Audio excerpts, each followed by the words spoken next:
Sa ulo ng mga nagbabagang balita. Mga mall sa Baguio handa sa dagsa ng mga last-minute Christmas shoppers. Tips para sa ligtas na biyahe ngayong holiday season, alamin. Ligtas na Pasko at bagong taon, target mabot ng Pangasinan PPO. At Cebu-Baguio flights, laking tulong sa mga uuwi ngayong Pasko.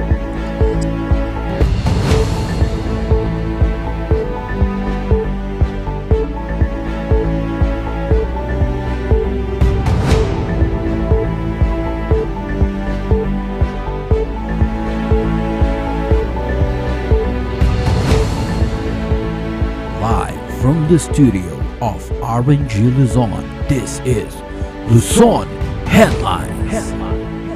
Naimbaga malam, Amyanan, Luzon.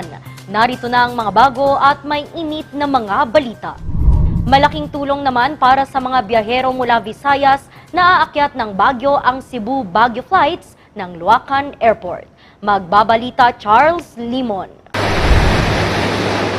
Sa bakod ng runway ng Luacan Airport, nag-abang si Lola Evelyn para sa pagdating ng kanyang apo mula Cebu. Ngayon niya lang daw kasi personal na masisilayan ang apo. At kaninang pasado alas 10 ng umaga, nagkita ang maglola. Yung sa litrato, nung maliit pa siya, nung pinanganak siya, nakita ko na ang litrato. Kaya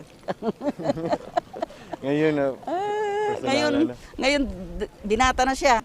ang grabe yung excite ko kasi meron litrato lang kasi ko siya nakita at saka video call. First time yung video call namin, kanyon lang na year din. And tas busy rin ako. Dito sa Baguio magpapasko si Sean kasama ang mga kamag-anak. Kaya laking tulong daw ang Cebu-Baguio flight sa pagdiriwang nila ng Pasko. At first hindi ako makapaniwala kasi direct flight, then halos lahat flight is from Manila, diba? Or general, I don't know.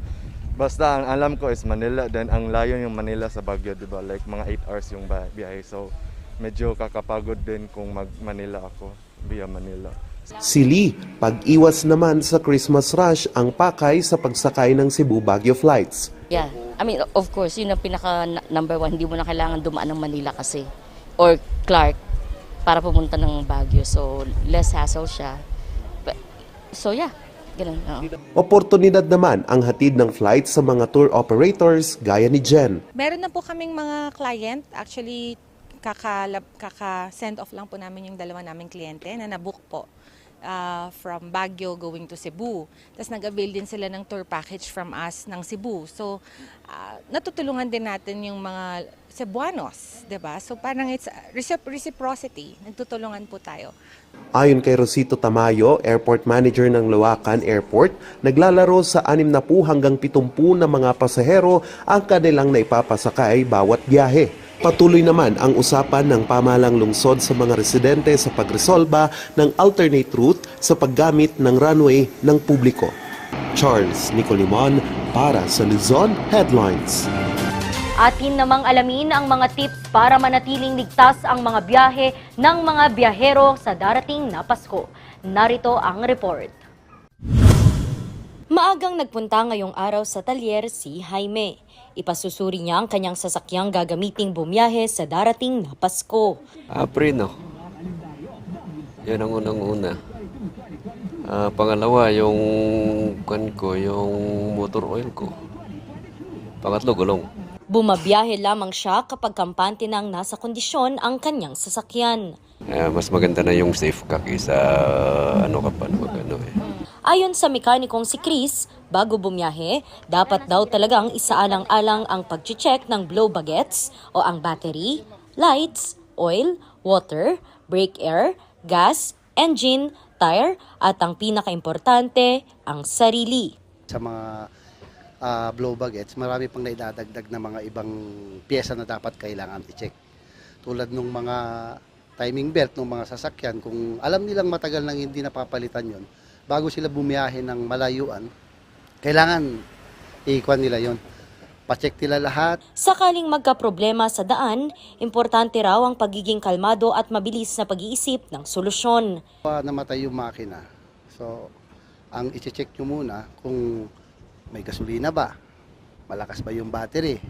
Kung malakas yung battery, may gasolina, starter, nagre-regondo naman. So, yun yung kinakailangan na i-check nyo na yung mga electrical. Katulad ng mga coil, mga ignition coil, mga nagtitrigger ng mga electronic parts niya. Pag hindi nyo mapa-andar pa rin ng ganyan, yun na yung time na tumawag kayo ng mekaniko. Huwag din daw kakalimutan ang pagdadala ng sariling tools sakaling kailanganin ito sa daan. Randy Guzman para sa Luzon Headlines.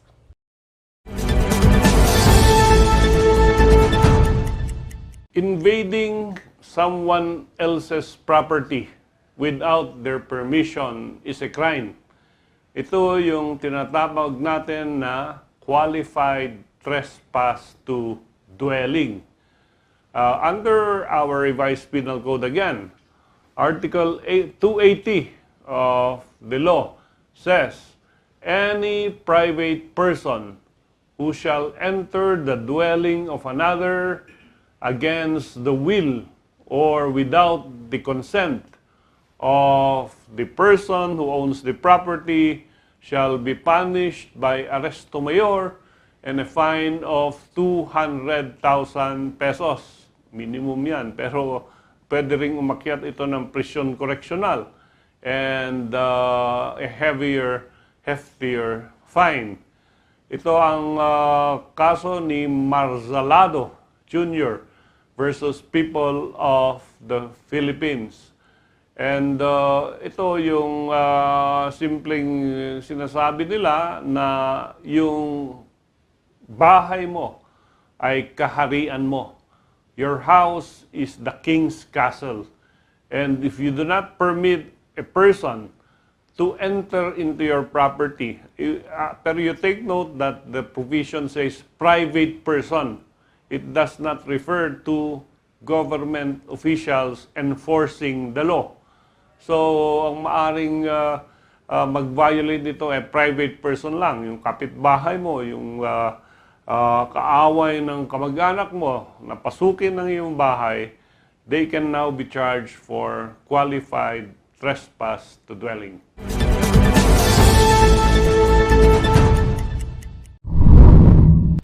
Susunod, ligtas na Pasko at bagong taon target maabot ng Pangasinan PPO.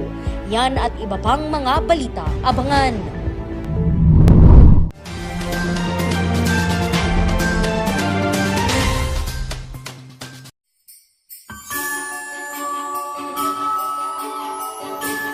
Merry Christmas, everyone! May we all be reminded that this season is about Jesus Christ, a God who became a human being to die, that we may be saved from our sins. He came to earth as a gift of salvation to humankind. Christmas is not about materialism or excessive spending. It is about reflecting on the life of Christ. Let us all endeavor to be like Him who gave His life for us. Let us use the season to reflect, to see how we can be more of service to others. I join my family in greeting everyone a very Merry Christmas and a prosperous New Year ahead.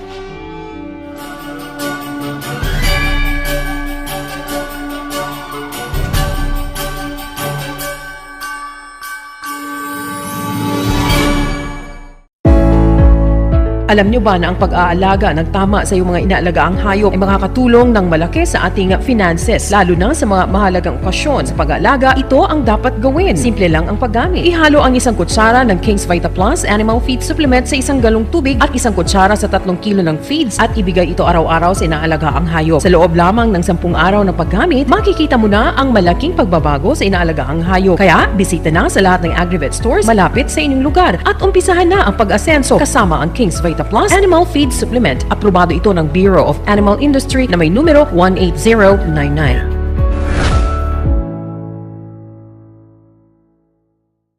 Kapag ang bawat isa ay protektado, ligtas at kompleto ang Paskong Pilipino.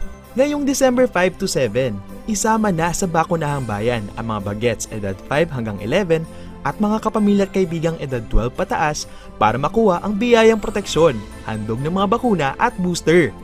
Dahil sa Bakuna ang Bayan, bawat Pilipino mas pinaslakas ang proteksyon. Alamin kung saan ang pinakamalapit na bakunahan sa inyong lugar sa tulong ng inyong LGU.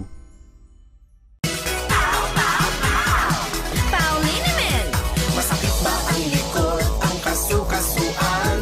Namimitig o masakit ang iyong kalamnan? May rayuma, arthritis o nahihilo? May stiff neck, flatulence o masakit ang ulo? Sa Pauliniment, yung haway, garantisado. Pauliniment, isang pahig ka lang. Dahil walang out sa PAW! Bulok, maliliit at hindi ba malusog ang inyong mga halaman? Omega Green ang kasagutan. Ihalo lang ang 2 kutsara nito sa isang maliit na container at kaunting tubig. Pagkatapos ay ihalo sa knapsack sprayer at pwede na itong ispray sa mga pananim. Meron itong nitrogen, phosphorus, magnesium, copper at zinc na tumutulong sa pagpapaganda at pagpapabilis ng tubo, pagpapanatili ng nutrisyon, mas malagong mga dahon at panlaban sa mga sakit ng mga halaman. Hindi rin ito nakasasama sa kapaligiran. Pwede rin ito sa kahit anong klase ng halaman, mapa-highland crops o lowland crops. Omega Green by Encam Agri-Marketing, the ultimate friend of farmers.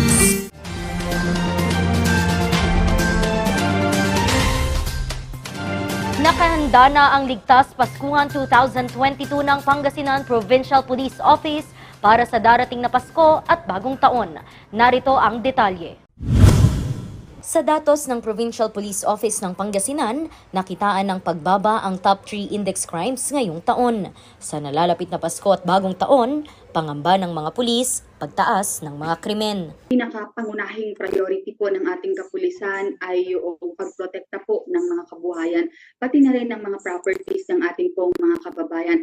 The reason why ngayong papalapit na nga po ang araw ng Kapaskuhan at ng Bagong Taon na kung saan ay inaasahan po natin ang pagdagsa ng mga tao na uuwi po dito para makapiling ang kanilang mga mahal sa buhay, pati na rin yung mga turista na gusto pong magdaos ng mga nasabing festivities dito sa probinsya ng Pangasinan. Isang security plan na tinawag na Ligtas Paskuhan 2022 ang ipapatupad. 3,542 na mga pulis sa probinsya ang ipapakalat. Kabilang dito ang mahigpit na pagbabantay sa matataong mga lugar. Ipinaalala rin ng Pangasinan PPO ang pag-iingat ng mga residente. Hindi naman po kinakailangan ay wag po kayong magdadala ng sobra-sobrang cash, no? Wag din po kayong magsusuot ng mga naglalakihan at nagmamahalang mga alahas kung hindi po kinakailangan. Inaabisuhan din ng mga senior citizen na magpasama sa mga kapamilya kapag magwi-withdraw ng pera.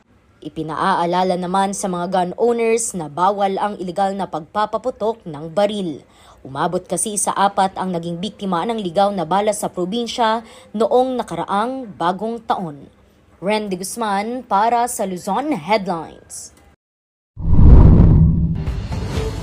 Susunod, mga mall sa Baguio handa sa dagsa ng mga last-minute Christmas shoppers. Ang detalye abangan sa pagbabalik ng Luzon Headlines.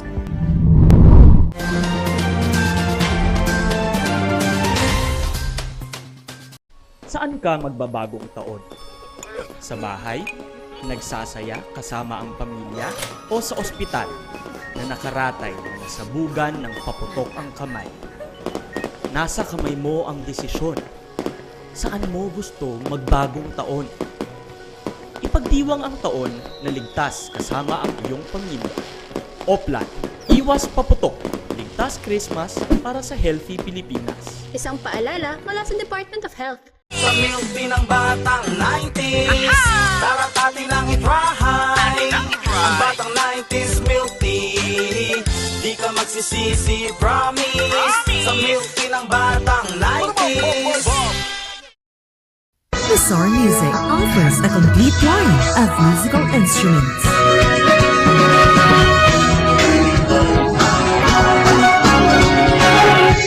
Bizarre Music, Baguio's pioneer in online music and art lessons.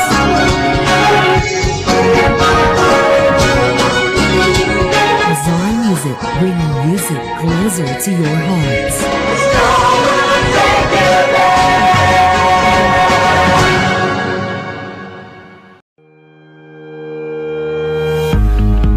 The Baguio Country Club, the first and only 5-star mountain resort in the Philippines, is fully equipped and ready to welcome you back.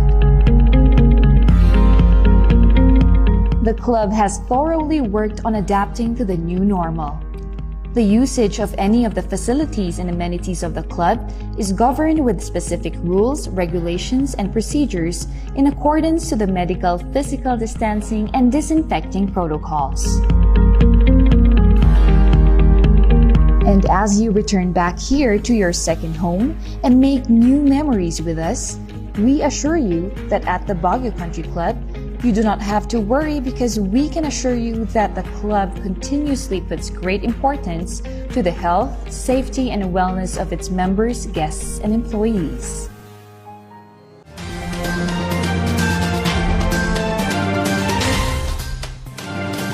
Handang-handa na ang mga mall sa inaasahang pagdagsa ng mga Christmas shoppers ilang araw bago ang Pasko. Magbabalik sa report, Charles Limon. Kahit 4 na araw pa bago ang Pasko, si Lola Lolet ngayon palang ipinapabalot ang mga nabiling pangregalo ngayong Pasko. Ngayon lang may budget. Marami marami pero mabilis naman ang service nila.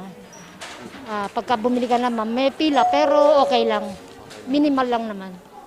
Kanina, dagsa ang mga last-minute Christmas shoppers sa SM Baguio. Kaya kahit dagsa ng mga tao, dito muna nagpalipas ng oras ang pamilya Fontanilla. Ay, dito kami kasi malapit na na nakakuha ng accommodation. Tapos, hindi, nag-aantay lang kami ng time ng check-in sa Pero ayon sa pamunuan ng SM Baguio, inaasahan na nila ito ngayong holiday season. Actually, on a day-to-day basis, we're hitting 220,000 already. So, we're expecting this weekend to hit around 250,000 to 280,000. So, that's naman, on a different, parang that's the whole day total naman. Ang pinakamabigat namin na foot traffic is usually hapon na, from 2 o'clock until mga 9. Upang ma-accommodate ang dagsa ng mga shoppers, nagdesisyon ang mall na baguhin ang kanilang mall hours. 23rd, will accommodate yung mga last-minute shoppers. Alam naman natin na mahilig sa last-minute ang Filipinos because siguro yun lang din yung time nila. So we extended up to 11 p.m. para makabili pa sila ng gifts nila. But on the 24th naman, we adjusted up to 7 p.m. lang. Kasi of course, meron din tayong mga employees who would want to be with their families to prepare the Noche Buena. Tiniyak naman ng mall ang sapat na parking area para sa dagsa ng mga shoppers. Kaya naman siya since ang turnover namin is 3 per day. So, if you multiply it to 145 times, nakakaano kami around 4,500 to 5,000 per day. Vehicles yun. Pinagbabawal din ng mall ang queuing ng mga sasakyan papasok sa parking building. Bahagi kasi ito ng kasunduan ng mall at ng pamahalang lungsod ng Baguio upang mapanatiling maluwag ang trapiko sa Governor Pac Road at Upper Session Road. Nag-anunsyo din ng pagbabago ng mall hours ang Portavaga Mall. Bukas ang mall mula alas 9 ng umaga hanggang alas 5 ng gabi sa December 24 at December 31. Sarado naman ang mall sa December 25 at January 1. Charles Nicolimon para sa Luzon Headlines. At yan ang mga balitang nakalap ng Luzon Headlines ngayong araw. 4 na araw na lang, Pasko na. Muli, maraming salamat at magandang araw sa ating lahat.